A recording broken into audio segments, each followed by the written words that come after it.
Doctor APJ Abdul Kalam ने उसको अपनी बायोग्राफी में लिखा है। हाँ। वो एक एग्जाम देने के लिए गए, तो जहां से वो आए, वहां से जहां उनका जन्म हुआ, हुँ, उससे देहरादून बहुत दूर था। हुँ, तो एग्जाम देने के लिए जाना था, जेब में पैसा भी नहीं था।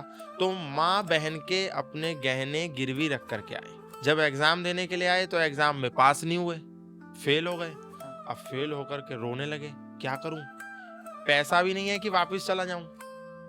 अगर पास हो जाता, कुछ नौकरी लगती, काम मिलता, तो बिल्कुल। पैसा आता, तो वापस चला। अब पैसा भी नहीं बचा, तो करूं क्या। हुँ, तो वहां से ऋषिकेश गए। हुँ, ऋषिकेश में गंगा तट पर जाकर के बैठ करके रोने लगे। उनको रोते हुए गंगा के तट पर, किनारे पर खड़ा हुआ हुँ, स्वामी शिवानंद जी ने देख लिया।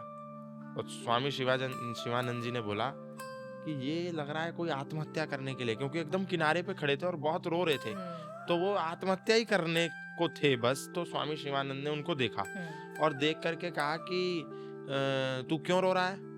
तो डॉक्टर कलाम ने बोला कि मैं आया था, ऐसे ऐसा हुआ, एग्ज़ाम क्लियर नहीं हुआ, पैसा भी नहीं है, अब घर कैसे जाऊँ, गहने गिरवी रखे हुए हैं, अब ईश्वर ने मेरे साथ बहुत अन्याय किया, मैं मरना चाहता हूँ। हुँ, तो स्वामी शिवानंद ने एक बात कही कि बेटा, ईश्वर तुझे इससे कुछ बड़ा देना चाहता है।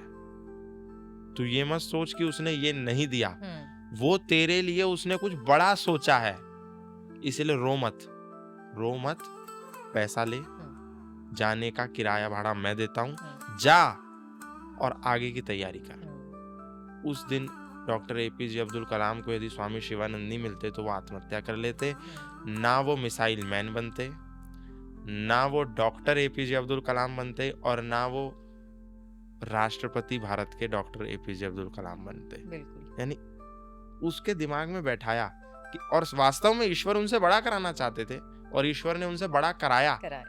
कि बड़े-बड़े आर्मी पर्सन और डिफेंस और ये सब जो चीफ होते हैं वो राष्ट्रपति के पीछे चलते हैं ना।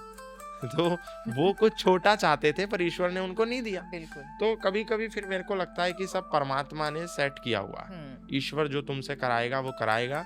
इसीलिए अपने रथ, जो अपने जीवन का जो रथ है, हाँ, उसकी जो रेन्स हैं, उसकी जो डोर है। डोर है, लगाम है, वो ईश्वर के हाथ में दे दो, जैसे अर्जुन ने भगवान कृष्ण के हाथ में दे दी। पर बिल्कुल, देने के बाद संशय मत करो जैसे अर्जुन ने किया। राइट, वो संशय नहीं करना है, वो विषाद नहीं करना है, वो ईश्वर करेगा जो करेगा। बिल्कुल। ठीक है?